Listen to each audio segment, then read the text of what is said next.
Welcome, ladies and gentlemen of the BMD.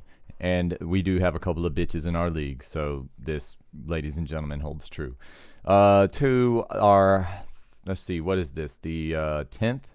Yeah, the 10th installment of the Zen Masters preseason power rankings. Right now we have the number 3 team in our rankings, a beast of a team for sure. However, I have a feeling in my gut, in my loins, that this team thought he was going to be higher than he is coming in at.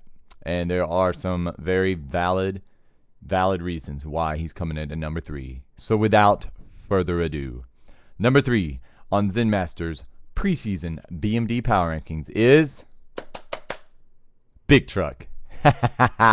That's right, Big Truck. Congratulations on your top 3 ranking. Now, I know you probably just blew your lid right now, and there's a reason why. Trust me, I have factual evidence as to why I have you as the number 3 team. So let's get started with running down your roster first before we discuss why you are 3rd.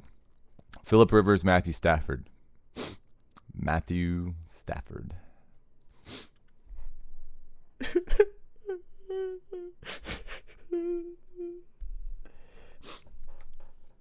Sorry. Just before I keep going, I want to let everybody know that there is help out there. Call this number if you find yourself victim of you know what. 24-hour hotline. Give them a call. It helped me through some of the darkest times last year after the rape. So anyways, let me get back to it. Matthew Stafford, Phillip Rivers, probably one of the best quarterback combos in the league by far. Running backs, just beast of running backs. Garrett Blount loses value now that Doug Martin's there. Got Jamal Charles, should be pretty beastly this year, although Peyton Hillis there kind of worries me a little bit for Jamal Charles' value. I think Charles will still hold plenty of value, still be probably a top 10 running back, but probably lower end of the top 10, as I don't think obviously he's going to get goal line carries, which isn't that big a deal. But I also a little worried about them having Peyton Hillis in there on some third downs, whereas Jamal Charles would usually dominate the third down carries.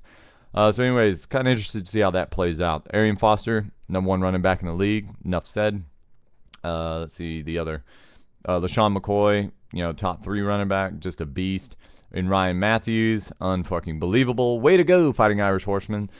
So just beast running backs overall. Not bad. And then you got some young up-and-comers. Isaiah Pete, I think, is going to be really good here in a couple of years. Mike Goodson, I don't know. I still like Tywan Jones, too. I think if D-Mac went down, Jones and Goodson had split carries anyway. So doesn't hold a whole lot of value. And then, Evan Royster, Pierre Thomas, don't really care too much about them. As for your wide receivers, again, great wide receiver squad. But that's why you're top 3, man. You got Percy Harvin. Your highlights are Percy Harvin, Demaryius Thomas. Demaryius Thomas is going to probably beast out now that Peyton Manning is there. So Demaryius Thomas, Jeremy Maclin, Percy Harvin are 3 of your better receivers. And then, Steve Johnson's a little injured right now, but he should come back fully healthy, and that whole team's improving in general. So I could see Steve Johnson have a really good year. Torrey Smith should have a breakout year. Tampa Mike kind of fell off the grid.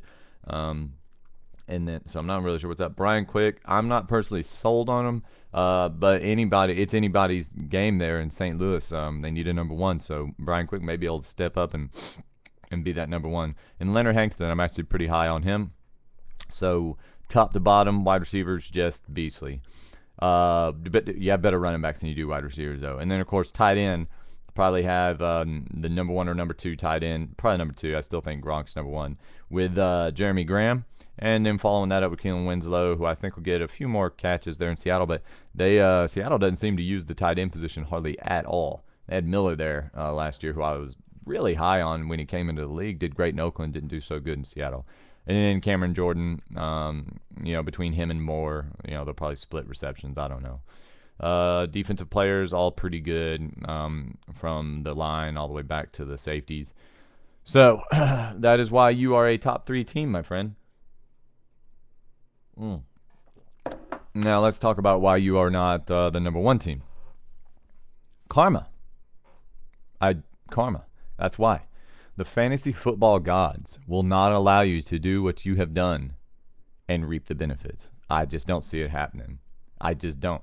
I think the fantasy football gods are going to come down on you this season, Buck. They came down on you a little bit last year, though. You did make the playoffs, right? I think. Yeah, I think you made the playoffs. Anyways, you started out, I think, with 4-game losing streak or something like that. I think this season your team gets even more powerful. I think it goes even more into the shite. I don't know what's going to happen, but I just got a bad feeling about this. So, because of this, okay, this is part of it.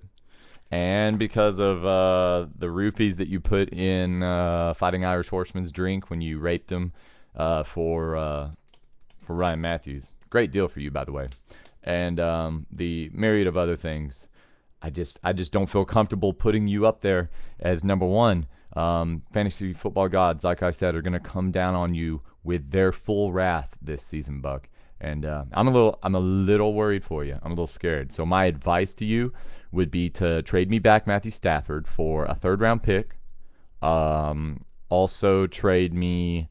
I'll take Ryan Matthews for a 2nd-round pick. I think if you do those 2 things, you'll have appeased the gods. Karma will be back in your favor, and then maybe you can be that number 1 rank, and you may get back on top. But until then, man, I just truly fear for you this season, and I think karma's going to bite you in the ass. So, nonetheless, my friend, congratulations on being in the top 3 of Zen Master's preseason BMD rankings. Coming up tomorrow and the next day, number 2 and number 1. Who's going to be number 1? I don't know yet. We'll see. But until then, see y'all fuckers later.